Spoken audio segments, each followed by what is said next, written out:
What's up, YouTube? Welcome to another episode of Scales 13. In today's video, we're going to be unveiling our new addition, Varanus exanthematicus, the Savanna Monitor.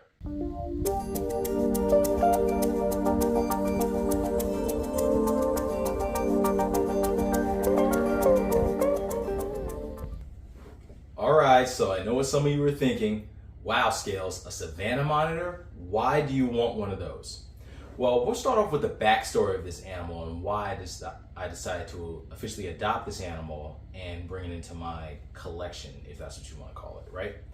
So, I get a call from one of my friends who's in the reptile hobby, who has had a multitude of different monitors and a whole bunch of different species, things that I've never even had before. The person's been in the hobby for a very long time, right? The person says, "Hey Scales, I have this animal that I received that I brought into my collection, but I can't keep this animal long term. Do you have space for it, and do you want it?" And of course my first question is, okay, well, what is it? What's the species? So that way I know what I'm getting into. The person, of course, this is how she likes to mess with me. She says, "If I told you, I know you would tell me no right off the bat." I said, "All right, whatever. I'll come and I'll take a look at it." They're like, "Just hear the story of the animal first and then make your decision." I was like, "You're pulling at the heartstrings here. You're, basically trying to get me to say yes to something before I know what I'm getting into. Like, just hold the story. Tell me the story when I come over and see the animal." I said, "Okay, fair enough, right?" So I go over and I'm like, "Okay, so what's the animal, right?" And the person, I'm walking into their reptile area of the home, and they're like, "Well, you'll see the animal, but I'll give you a guess. It's something that I already have." I said, "Okay, something you have right now?" Like, "Yeah." I'm like, "Okay, I'm guessing, I don't have it right." Walk up to the enclosure and I see, boom, I see a little baby Savannah Monitor. And the first thing I'm thinking is, no. No, I don't want one of these. Why do you even think no? But the person says, "Scales, let me tell you the story behind this animal." I said, "Okay." So the animal was previously bought by somebody who didn't know how big the animal would get, nor did they know what the animal required when they got the animal. This animal, when the person showed me the pictures of the animal in the enclosure that they had it in before they brought it home, was basically in something that was the size of a 10-gallon tank. It had a screen top. It had what looked to be, to give the person their credit, it looked like the person had some type of T5 or T8, tube bulb. So it looked like maybe they were trying to give it UVB. It may have had UVB. Again, I don't want to discredit the person if at least they did that. But the animal was soaking in the water bowl, which can be a clear sign of dehydration if there's not enough moisture, not enough humidity, not enough moisture in the substrate and humidity within the air. And the substrate was dry, so I'm sure that this animal was dehydrated, right? So I'm like, okay, well, this animal's looks like it's not in the greatest of shape right now. It's not emaciated, it's not super sickly, but hey, what can we do here, right? The person said, "Well, listen, I already have 2 Savanna monitors, and this person's Savanna monitors, they're in good condition. One of them had an injury when the person received it, but for an animal having an injury to where it is now, the animal looks great, and the other one is doing just fine, and they're in great conditions. This person knows what they're doing. They've had these animals for, I think, well over 6-7 years. Again, that means that these individuals are still very young, but most Savanna monitors perish within the first year of being captured and within the first year of ownership, because most people, 9 times out of 10, don't necessarily know how to care for these animals. They're not as robust and easy to care for as something, let's say, like a leopard gecko. And the reason I'm saying that is because, of course, leopard gecko, it already has a lower requirement for space than an animal that can grow up to 4 feet in length. So that alone already shows you the level of difficulty you're gonna have with a mid-sized monitor versus a little eyelash gecko with claws that doesn't even climb on glass. Anyway, I look at the animal and I go, well, okay, this Savanna Monitor is small, its skin looks good, its eyes are bright, its eyes aren't sunken into its head, the tail doesn't look bony. It looks like it's in decent condition for a baby Savanna Monitor. I'll think about taking the animal, right? Of course, you know, when it comes to obtaining an animal like that, you know, of course you have to talk to your spouse. I'm like, hey, you know, talking to my wife, like, you know, this is an animal I'm thinking about getting. What do you think? She goes, well, I want to go see it. Okay, good. We both go see the animal. I take a look at it, and one thing that I liked about the animal from the beginning when you got close to the enclosure is that the animal was slightly defensive. Now, here's the thing. A baby wild-caught lizard that hasn't had any chance to gain trust with another human being yet is going to be a little bit feisty. You want to see that. You want to see that fight in the animal because you want to make sure it's healthy, because if it's trying to defend itself, it still has the will to live, right? Also, it shows that the animal's moving properly, it can puff up its body. You know, you see the animal zipping around, running a little bit. You know, you see its body is functioning. You know, it's not lethargic. So she sees me go up to the animal's tank that it was in, and the animal, you know, it hisses, its tail whipping a little bit, and of course my wife goes, "Oh, it's cute. Let's get it." I'm like, "Babe, the animal's gonna get big." She goes, "Okay, well, hey, I trust you. That's your problem. Let's get it." I'm like, "Okay, cool. All right. You want to get the Savanna Monitor? We'll get the Savanna Monitor, right?" So the first thing I did when I brought the animal home was I wanted to put it in an enclosure that can hold humidity. So I decided to put it in this 4x2 when I first brought it in. The reason I put it in the 4x2 from the beginning rather than putting it in something larger is only because I wanted to be able to examine the animal and see it easily.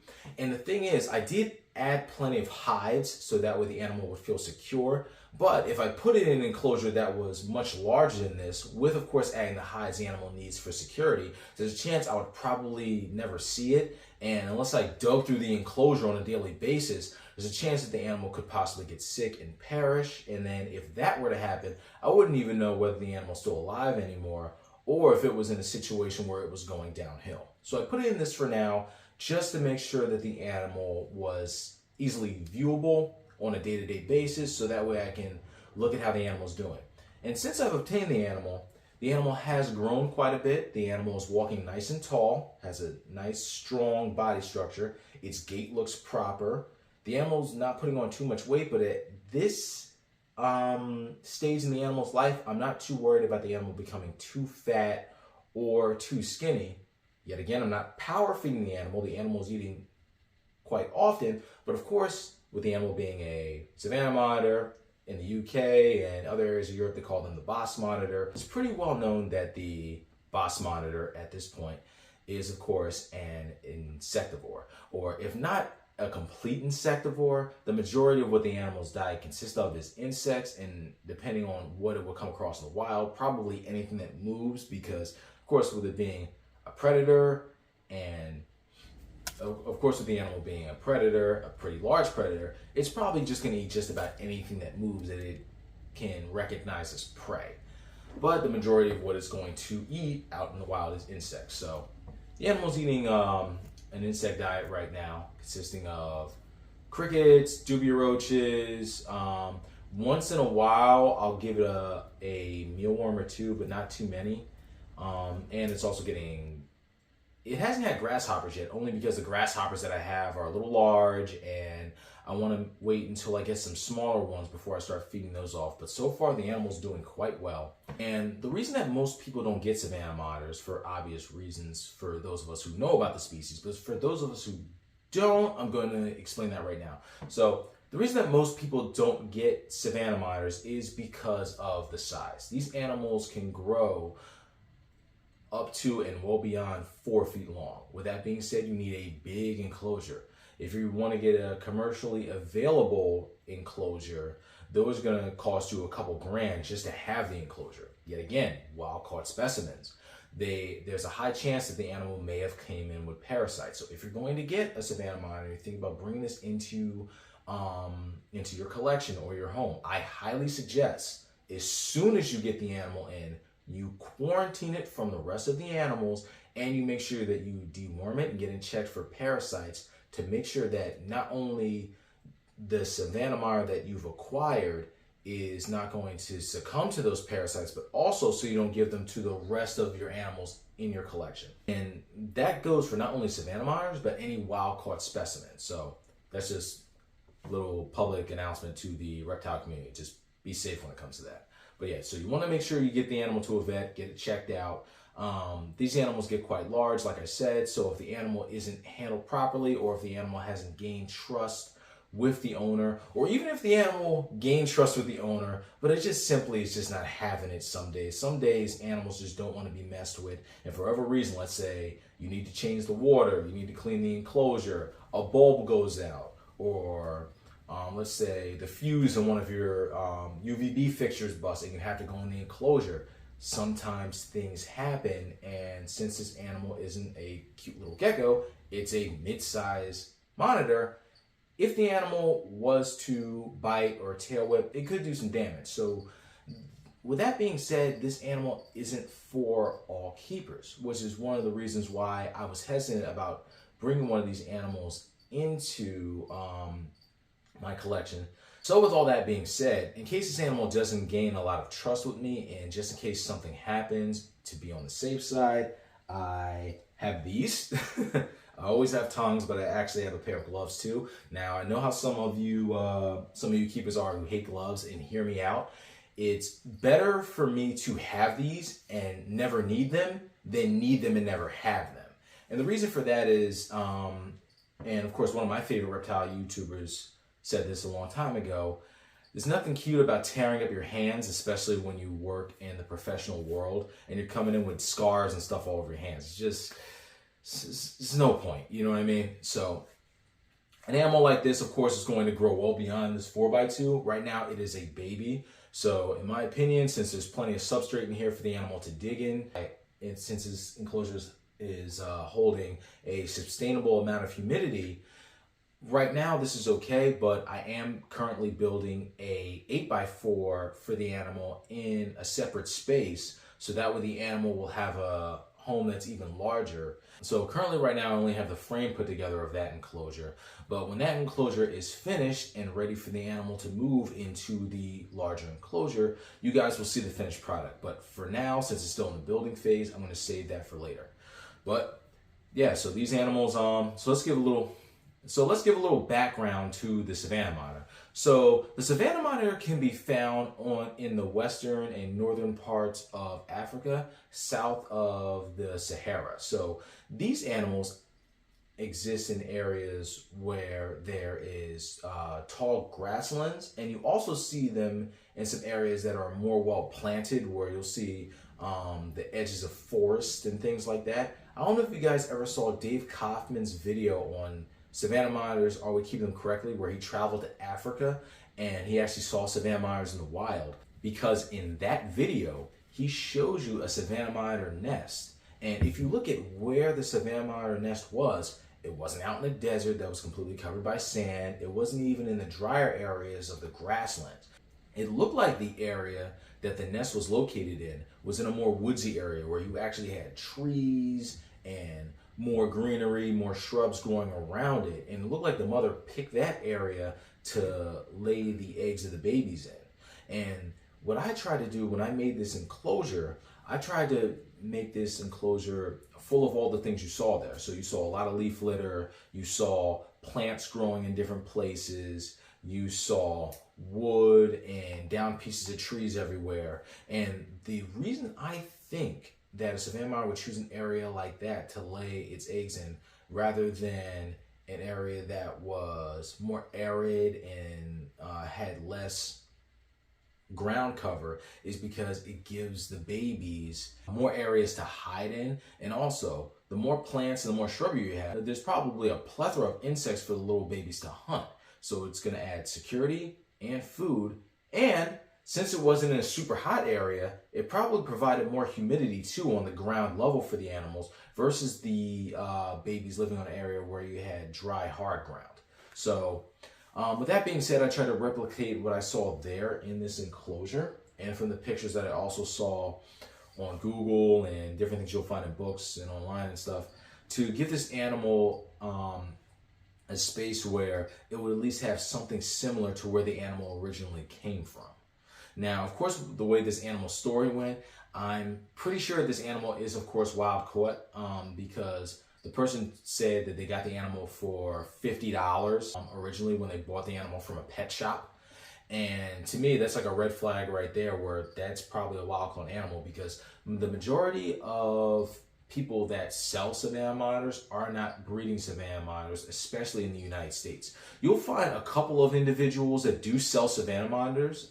It's very rare, but those animals go for a pretty good price. Something similar to what you would pay for, let's say, like an Ackie monitor, where it's going to cost you at least a couple $100s.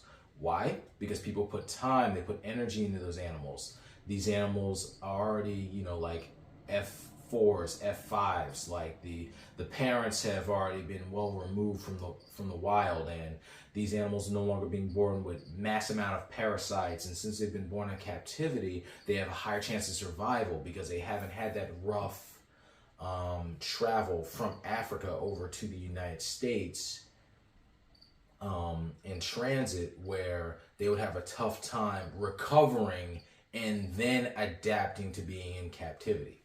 So with all that being said, Savannah monitors go through a lot when it comes to being brought into the pet trade. The reason that I decided to adopt this individual is because it was already in a bad way, and that's why my friend decided to take it into their hands to get it off of the person who probably wasn't going to have an easy time dealing with the animal. The animal more than likely would have perished. And I'm glad the person came to me, because now I have the Savannah monitor, so I'm willing to take on the challenge of keeping this animal for the rest of its life, which is another reason why I have these, because when this animal becomes larger, there's a chance that this animal is not going to be like Thunder, where at least with Thunder, me and him have built so much trust, I don't really have to worry about him biting me. Not saying there's never a chance that Thunder could bite me or he could nip a finger, but Thunder is very, very accustomed to my presence, and he trusts me a lot. On top of that, he's a lot smaller. He can't do as much damage as like a 4-foot monitor could if a 4-foot monitor was to grab my hand. So if this animal grows up and is one of those creatures that I have in my collection that just isn't fond of my presence, at least I know I can still go in the enclosure without messing up my hands. So I hope you guys enjoyed this video, and I hope that you guys will continue to come back and look at the Savannah Monitor. Right now, it doesn't have a name. Me and my wife are still deciding a name for this creature. If you have any names, leave it in the comments, drop it below. By the time this video is put out, we may have a name already, we may not, but what I'm going to do is try to hold off on the name so that way we can take some of your ideas into consideration. And remember, guys, I know you guys are watching my channel and you're excited, and a lot of you guys want to get animals because you see how much fun I'm having with them, and with you see me caring for these creatures. But remember, we're all learning together, and not every animal is for everybody, especially once you start going into these larger animals like what this Savannah Monitor can grow into. So I just wanted you to keep in mind to be honest with yourself, and if you really feel that this animal isn't the type of animal that you could really handle if you were to keep it as a pet, just live vicariously through me or other keepers. Just watch videos online, study them, do whatever you want. Like, for example, like me, I find arachnids extremely interesting, and I study arachnids from afar. I look at them online. I go to some of my friends' homes and they have arachnids. They show me pictures. I look at them. But at the same time, I'm not really an arachnid person. But I can have fun researching and looking at these animals without actually needing to touch it and hold it and keep the animal in my home. So I'm just saying that to say, just because I have a Savannah Monitor doesn't mean I'm encouraging for the rest of my viewers to get one either. So if you can handle it, fine. But if this is an animal you can handle, just be honest with yourself. But I hope you guys enjoyed this video. You will get plenty of updates on the Savannah Monitor as it grows and as it develops. I hope you guys have a great day. Peace.